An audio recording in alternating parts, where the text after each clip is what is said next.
আসসালামু আলাইকুম, good morning guys. কি অবস্থা, কি খবর সবার? তো কালকে পুলিশে আমারে কট মারি দিল, আর কট খাওয়ার রিজনটাও আমার দোষে, আমি কট খাইছি। আমি যে ট্যাক্স টোকেন চেক করি না, এইসব দোষ তো আমারই। আমার এগুলা চেক করার কথা। পুলিশে আমার যে পরিমাণ বাস দিছে তার চেয়ে ডবল বাস দিছে হচ্ছে যে আমার বড় ভাই আর আমার বন্ধুরা। ভাই আমি যাদের বলছি ঠিক আছে, আর যাদের বলি না ওদের কানে যে খবরগুলা কেমনে গেছে আমি জানি না। আমারে কল দিয়ে জিজ্ঞেস করতে, মানে আমি যে এত বড় একটা বাস খাইছি, সবার একটু মানে দুঃখ প্রকাশ করার কথা। সবাই দুঃখ তো প্রকাশ করতেছে না, সবাই আরো অনেক বেশি খুশি। তো যারা যারা আমার বাস দিছে, হাসি ঠাট্টা করছে, তাদের উদ্দেশ্যে একটা কথা, এই দিন নয়, সামনের দিন আরো আসবে, এই দিনটাকে নিয়ে যাব আমি সেই দিনের কাছে। তো কালকে বাস খাওয়ার পর সবাই আমার একটা সাজেস্ট করতেছে যে আমি যাতে আর বাইক না আনি, মানে লোকালে যাওয়ার জন্য সাজেস্ট করতেছে। তো সবার সামনে একটু কনফিডেন্ট দেখাইলেও আমি মনে মনে ভয় পাচ্ছিলাম যে আমি যদি আবার বাইক নিয়ে কটকায় যে আমার বাইকটা যদি রাখি দেয় তখন আমি কি করব। তো ঘুমানোর আগে মাথায় আসলো যে বন্ধু শিবের ভাইয়ের বাইকটা নিয়ে যাব, আর আমার বাইকটা বন্ধু শিবের বাইকে দিয়ে যাব, কারণ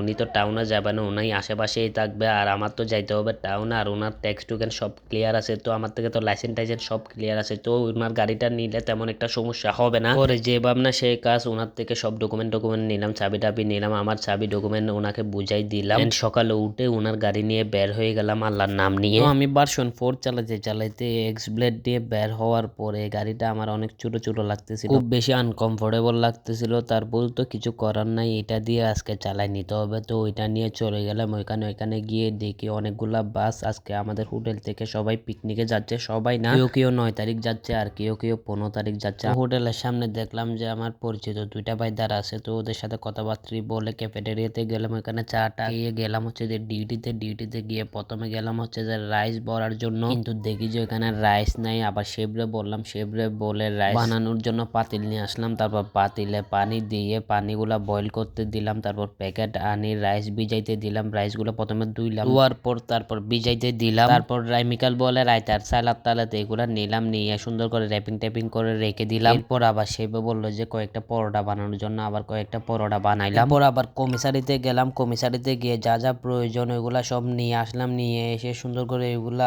আবার অ্যারেঞ্জ করে রেখে দিলাম। তারপরে একটা শেপ কিছু রসুন চিলতে দিছিল, চিলতে বলতে এগুলা চিলাই ছিল, জাস্ট ছুলকাগুলা একটু আলাদা করতে হবে। এগুলা কিছু করলাম, মানে ফুল করতে পারি না। আবার আরেকটা শেপ অন্য কাজে ডাকছিল, এগুলা করলাম। এখানে আমি কোন কাজ কখন করছি এগুলা সব ভুলে গেছি, হয়তো বলার সময় কোনটা আগে করছি কোনটা পরে করছি এগুলা আগে পরে বলে দিচ্ছি, মানে মিলাই জুলাই বলতে পারতেছি না। এর মাঝে আবার টি ব্রেকে গেলাম, টি ব্রেকে যাওয়ার পর একটা ভাইয়ের সাথে কথা বললাম, ওনার সাথে কথা বলে একটু মন দিল খারাপ হয়ে গেল। ওনার আব্বা নাকি 7-8 দিন আগে মারা গেছে, আল্লাহ ওনাকে জান্নাতুল ফেরদৌসের উচ্চ মাকাম দান করুক। এরপর আবার আসার সময় আরেকটা ব্যাড নিউজ শুনলাম, ওইটা হচ্ছে যে আমাদের এখানে একটা আপু আছে সার্ভিসে, ওনার ছোট ভাই অ্যাক্সিডেন্ট করে মারা গেছে। বয়স তেমন একটা হয় নাই, নাকি 19-20 বছর। শুনে অনেক বেশি খারাপ লাগলো, আল্লাহ ওরা জান্নাত নসিব করুক। সবাই একটু সেফলি চলাফেরা করবেন, আর এই বুটের সময় তো বের হওয়ার একদমই দরকার নাই, একদম প্রয়োজন ছাড়া কেউ বেরই হবেন না। তো আজকের ভিডিও এতটুকু, ইনশাআল্লাহ নেক্সট ভিডিওতে দেখা হবে। আল্লাহ হাফেজ।